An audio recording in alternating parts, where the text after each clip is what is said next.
with the second game for the tournament practice of Reanimator, and I am on the play. This hand's very similar to the hand I had game 2 of the last match. It's potentially keepable, but any disruption on the Birds of Paradise can be problematic. But given the mulch that's in our hand, I think this hand is fine. That's another thing about this deck, is the hands are usually very keepable.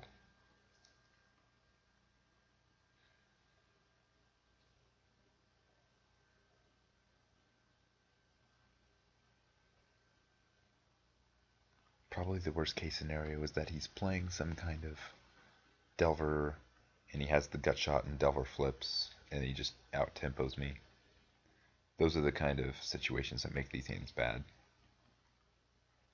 Alright, well, I'm going to go ahead and lead off with the bird.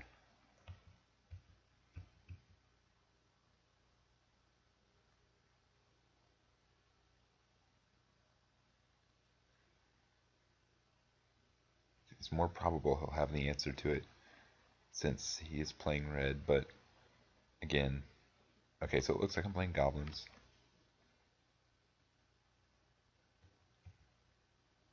Matchup shouldn't get too out of hand. Alright, this again is very similar to second game between playing mulch first and playing a land, or playing a land and Tracker's Instincts to another accelerator, or playing the Lingering Souls. This situation is going to happen a lot. It's probably the most common turn 2 play as far as the dilemmas go. I guess it'd be a trilemma. Anyway, given goblins, I don't think he's going to be trying to disrupt my fat creature, so I think I want to be playing Tracker's Instincts.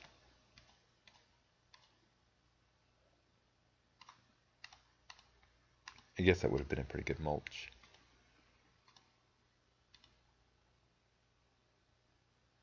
A little bit of a lag there. I've actually haven't really had a lot of trouble with Magic Online. I hear things about it lagging a lot, crashing, but it really doesn't.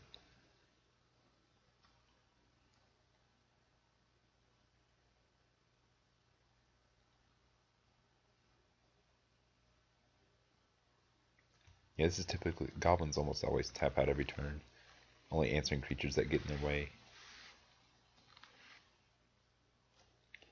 Alright, so the hand's starting out pretty good. Having to mulch for the land is a little unfortunate because I can't cast Lingering Souls. Well, I don't know, maybe it can. Like, best case scenario is we mulch into the Crater Hoof combo, and then play Lingering Souls and win next turn, so. Gonna look for the land.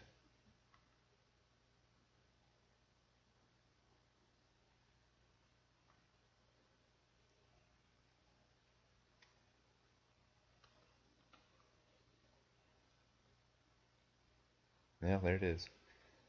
Well, this was a good game, I guess.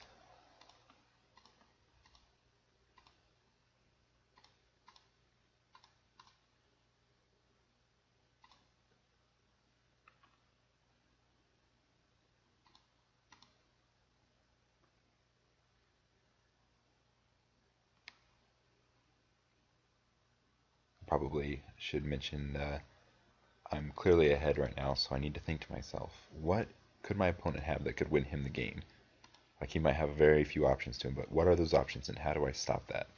I don't want to overextend, I don't want to get too greedy. I want to make sure I play to those advantages that he could possibly have and make it to where he doesn't win. Looks like he's not really doing enough to matter. Yeah, so I don't think this is really a fair comparison. Okay, so upside, I think it's still death for him. Downside, I won't be able to swing for my creatures because I am short a white mana that comes in untapped. Let's see. 5, 10, 5, 10, 15,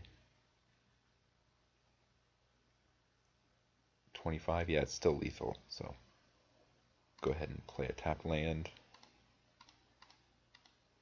Actually, it'd be 6. Yeah, no, it's way over lethal. It's 6 for all my 1/1s.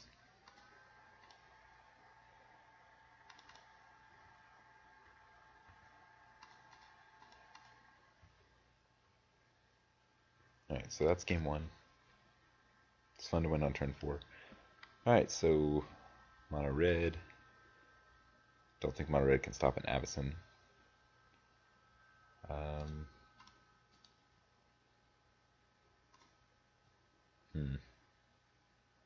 Dark Tusk is good.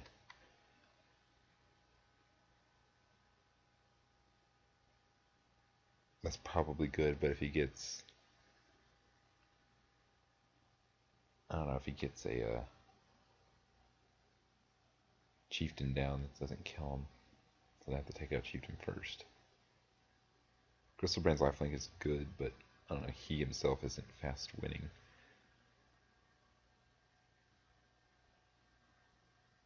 What I want cards that can give me a comeback, and that's Thragtusk and Inferno Titan, so I don't think there's really much else to do. Maybe cut Crater Hoof down for stuff. But once he comes down, the game ends. So I really probably just want to play the Thragtusk. And cut a Lingering Souls.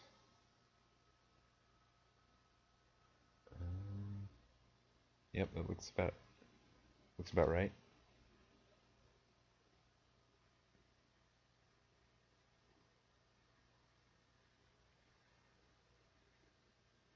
Similar complicated looking issue, but could easily turn into gold. You know, draw. Well, I could draw really anything in this hand. It's good. I can't think of anything in the first 2 turns that I could draw that would make the hand bad. I mean, obviously Faithful Suiting is the ideal card here, but I'm actually considering shipping it because I'm on the draw. I feel like I might be able to get a more aggressive 6. Yeah, this hand looks much better. I'm missing really one piece to win, or become very far ahead.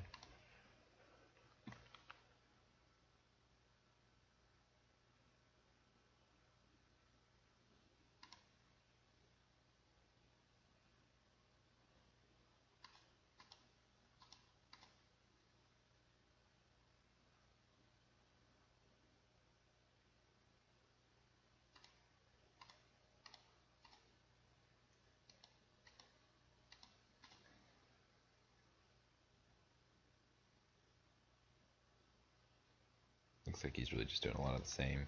He has a Krinko this time though, so he's going to be putting more.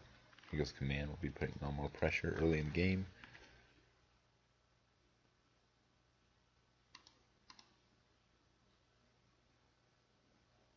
Okay, the first thing I want to be doing is playing Faithful Saluting.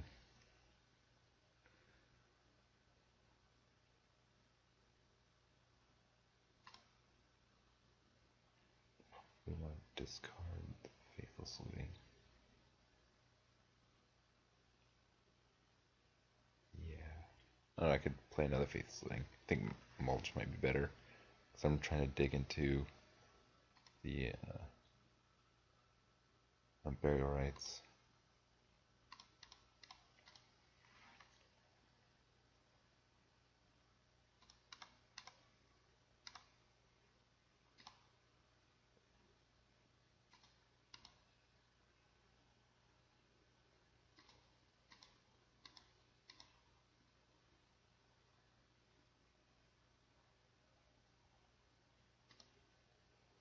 Okay, so he can turn off the Crater Hoof, which is fine.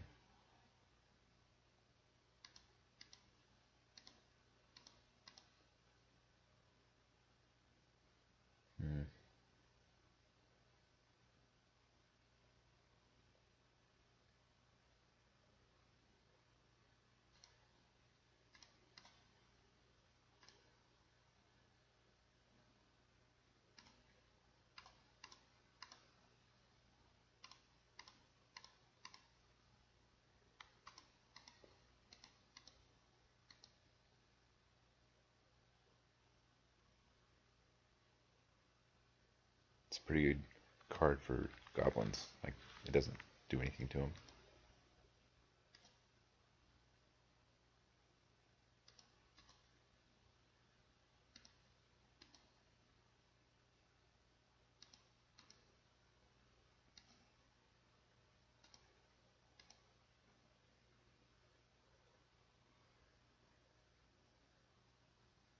Yeah, it's pretty obviously correct to bring back my Inferno Titan and proceed on to winning the game. Then pay white. Yeah, sometimes you click in between that line instead of the mana you want, and you accidentally click the top one.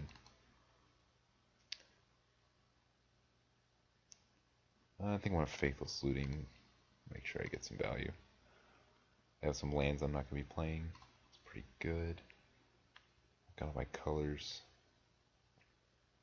But in case I need double, might as well keep the Shimmering Grotto.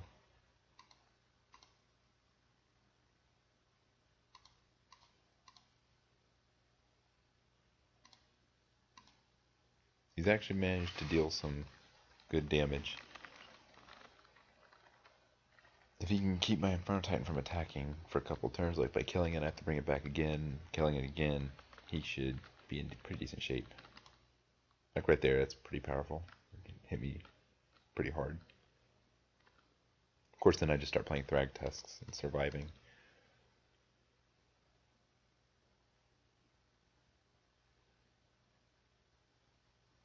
Yeah, so he just gets in with some 1/1s, hits me for at least 5 or 6, like 2, 3, 4, 5, 6, 7, 8, 9. So he can hit me for 9, put me down to 4. I play Thragtusk, go to 9, kill pretty much all his guys. Actually, I probably end up just killing that.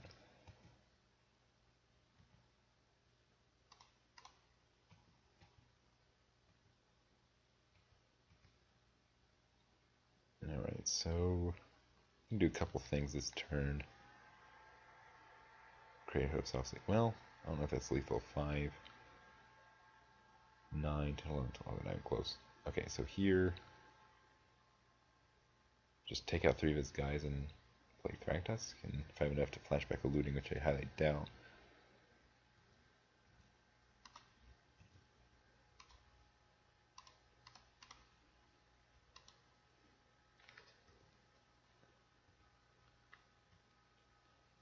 Alright, so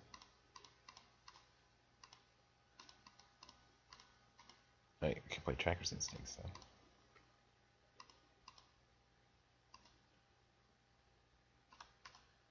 It's sad that we had to get rid of the Gavany.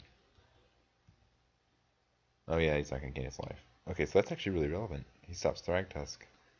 So we need ways to deal with that in game 3, because he should have a way to kill us here. Or not, no.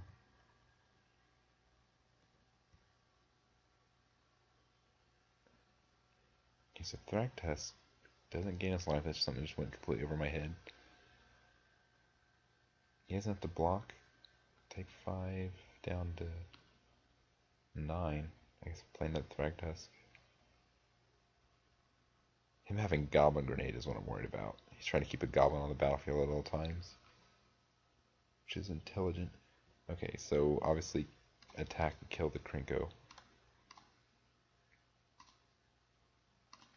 See, we learn things. Now we know this card is weak, or makes our deck weak significantly.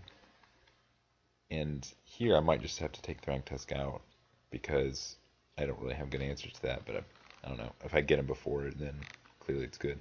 So if he doesn't block, he goes down quite a bit. Let's see, 11, 12, 13, 14. No, he dies. Okay, so he dies.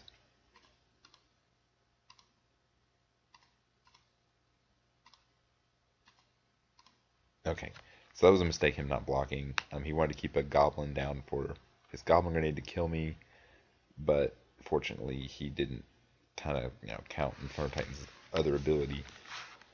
In general, he had a pretty decent lock that game. That was the perfect sideboard card. Now we know that Ancient Grudge is pretty necessary, even if it's just to deal with this, but clearly Ancient Grudge being card advantage, pure value, and dealing with more versatile things. That's another card I expect to be adding to my sideboard once I get some. Anyways, I'll probably make another game just to see more angles of the deck. I mean, even though Goblins is an aggro deck, which is what I wanted to play against, it's not really ideal. I'm looking for more, Restoration Angel Huntmaster decks.